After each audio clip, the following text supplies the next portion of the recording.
नमस्कार, स्वागत, वंदन, अभिनंदन आप सभी लोगों का आज के इस वीडियो में, जिसमें हम class 10th maths chapter number 3 जिसका नाम है pair of linear equation in two variables, इस चैप्टर का श्री गणेश पिछली वीडियो में कर चुके थे और कुछ कॉन्सेप्ट पढ़ चुके थे। आज के इस वीडियो में हम एक और नया इस चैप्टर का कॉन्सेप्ट समझेंगे बहुत ही अच्छे तरीके से, बहुत ही सिंपल लैंग्वेज में, जिसका नाम है सब्स्टिट्यूशन मेथड।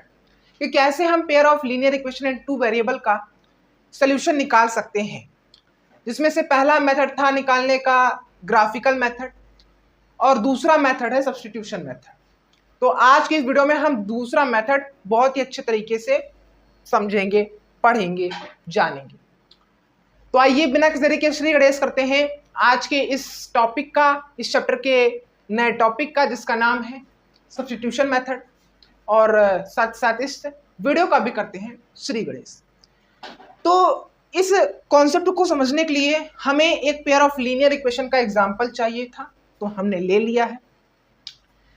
सब्स्टिट्यूशन मेथड से हमें किसी भी pair of linear equation in two variable कैसे निकालते हैं, उसका सॉल्यूशन आइए देखते हैं।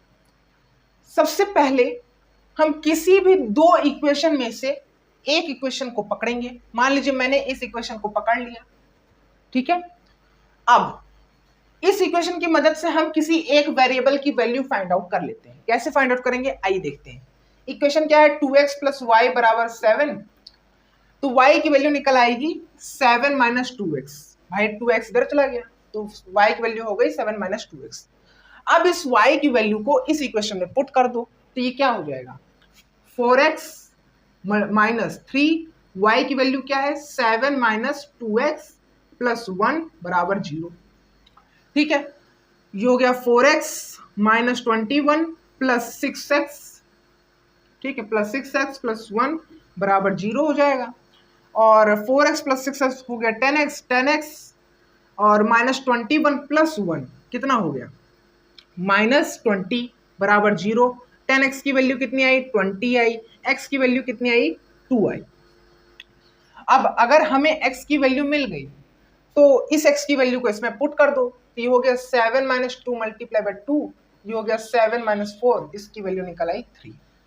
तो इस इक्वेशन में जो y की वैल्यू है, y का जो सोल्यूशन है वो 3 है, और इक्वेशन में जो x वाला सोल्यूशन है उसकी वैल्यू है 2। ठीक है, तो इस तरीके से हमें सब्स्टिट्यूशन मेथड से किसी भी पेयर ऑफ लीनियर इक्वेशन का सोल्यूशन फाइंड आउट करना होता है। अब आइए बढ़ते हैं हम इस कॉन्सेप्ट को समझने के लिए दूसरे एग्जाम्पल पर, जिसमें दो pair of linear equation given है,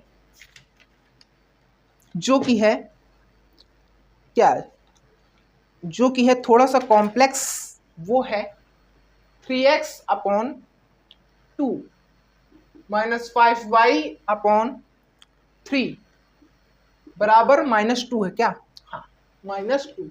और दूसरा इक्वेशन दिया है x upon 3 plus y upon 2 बराबर 13 अपॉन 6। ठीक, अब इन दोनों इक्वेशन में से किसी एक इक्वेशन को पकड़ेंगे। मान लीजिए हमने इस इक्वेशन को पकड़ लिया। अब इसको हम कैसे सॉल्व करेंगे, देखिए एलसीएम ले लेंगे। ये हो जाएगा 2x प्लस 3y अपॉन में 6 बराबर 13 अपॉन 6। अब इस 6 को इधर भेजेंगे, इस 6 को इधर भेजेंगे, नहीं नहीं ऐसा नहीं करेंगे, इस 6 को इधर भेज देंगे। तो ये हो जाएगा 2x प्लस 3y बराबर 13। कैसे हुआ, ये 6 मल्टीप्लीकेशन हो जाएगा, ये डिवीजन में, और ये 6 इधर मल्टीप्लीकेशन में, तो सिंप्लीफाई कर दोगे 1 आ जाएगा, 13 1 जा 13, इस तरीके से 13 आ गया। अब 2x की वैल्यू कितनी निकलेगी, 13 माइनस 3y। x की वैल्यू कितनी मिलेगी, 13 माइनस 3y अपॉन में 2, इतनी मिल जाएगी। अब इस x की वैल्यू को इस इक्वेशन में पुट कर दो। लेकिन उससे पहले आपको क्या करना है, इस इक्वेशन को सिंप्लीफाई कर देना। कैसे, सबसे पहले एलसीएम ले लो। तो ये कितना निकलेगा, ये निकलेगा 9x minus 10y, 9x minus 10y upon में 6 बराबर में माइनस 2। ये हो गया 9x माइनस 10y बराबर में माइनस 12। ठीक है, अब इस x की वैल्यू को इसमें पुट अप कर दो, ये हो जाएगा क्या 9 multiply by 13 minus 3y upon में 2 ब्रैकेट माइनस 10y बराबर माइनस 12। अब इसको सॉल्व करोगे तो कितना होगा, अब इसको सॉल्व करोगे तो कितना आएगा, 39 से कितना होता है 117 और 9 3 कितना होता है 27y अपॉन में 2 minus 10y is equal to minus 12। इसको ऑल सॉल्व करोगे तो ये हो जाएगा 117 minus 27y minus 20y upon में 2 बराबर माइनस 12। इसको यहाँ पे सॉल्व कर देते हैं तो ये हो जाएगा 117 माइनस 27y माइनस में 20y बराबर में माइनस 24। अब माइनस 27y माइनस 20y कितना होगा माइनस 47y। अब 117 माइनस 47y बराबर में माइनस 24। ये आ जाएगा 117 माइनस 24 बराबर 47y हो जाएगा। अब 7 में से 4 गया कितना आएगा 3 और 11 में से 2 गया कितना आएगा 9, 93 है 47 y की वैल्यू कितनी आ गई 47 अपॉन में 93। क्या इतना ही आ रहा है क्या y की वैल्यू, क्या इतनी ही आ रही है y की वैल्यू? कुछ तो गलत हुआ है, कुछ तो गलत हुआ है। क्या गलत हुआ है?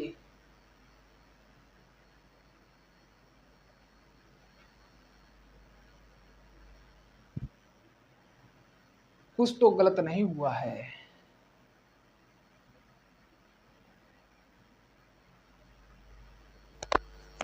अच्छा अच्छा अच्छा, अब पकड़ में आया, अब पकड़ में आया बच्चू। कैसे होगा कैसे होगा कैसे होगा? ये 24 इधर आएगा तो ये प्लस में हो जाएगा ना, ये 24 इधर आ जाएगा तो प्लस में हो जाएगा, तो ये 93 नहीं बचेगा। कितना बचेगा 7 4 11, 7 4 11 और 2 1 3 1 4 और 1 141 आएगा, 141 आएगा। और ये हो जाएगा y की वैल्यू 141 अपॉन 47।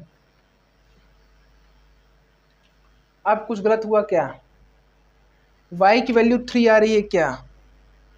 y की वैल्यू 3 आ रही है क्या? जी हाँ, y की वैल्यू आ रही 3। भाई 47 को 3 से मल्टीप्लाई करोगे 141 आ जाएगा। ठीक है, तो इस तरीके से हमें मिल जाएगी y की वैल्यू। अब हम निकालेंगे x की वैल्यू। कैसे निकलेगी? x की वैल्यू हमने निकाला था ना 13 माइनस 3y अपॉन 2, बस इसी में पुट कर देंगे y की वैल्यू। ठीक है, क्या है x की वैल्यू 13 माइनस 3y अपॉन में 2, 13 माइनस 3 मल्टीप्लाई बाय y की वैल्यू कितनी है 3 अपॉन में 2। सॉल्व करेंगे 13 माइनस 3 3 9 अपॉन में 2, 13 माइनस 9 कितना 4 अपॉन 2, कितनी वैल्यू आएगी 2 आएगी। तो y की वैल्यू 3 निकली और x की वैल्यू कितनी निकली 2 निकली। यानी इस पेयर ऑफ लीनियर इक्वेशन का जो सोल्यूशन निकला वो y वाला सोल्यूशन निकला 3 और x वाला सोल्यूशन निकला 2। तो इस तरीके से हमें किसी भी pair of linear equation in 2 variable का सब्स्टिट्यूशन मेथड से सोल्यूशन फाइंड आउट करना होता है। आई होप कि आप सभी लोगों को इस वीडियो में ये समझ में आ गया होगा कि कैसे भी हम pair of linear equation in 2 variable का सब्स्टिट्यूशन मेथड से सोल्यूशन फाइंड आउट कर सकते हैं और कैसे किया जाता है। अगर आपको ये चीज समझ में आ गई है तो वीडियो को लाइक, वीडियो को शेयर और चैनल को सब्सक्राइब करना बिल्कुल भी मत भूलिएगा। लास्ट तक बने रहने के लिए थैंक यू सो मच। मिलते हैं अगली वीडियो में जिसमें हम इस चैप्टर के लास्ट कॉन्सेप्ट को बहुत ही अच्छे तरीके से कवर करेंगे, समझेंगे, जानेंगे, पढ़ेंगे बहुत ही सिंपल लैंग्वेज में, जिसका नाम है एलिमिनेशन मेथड।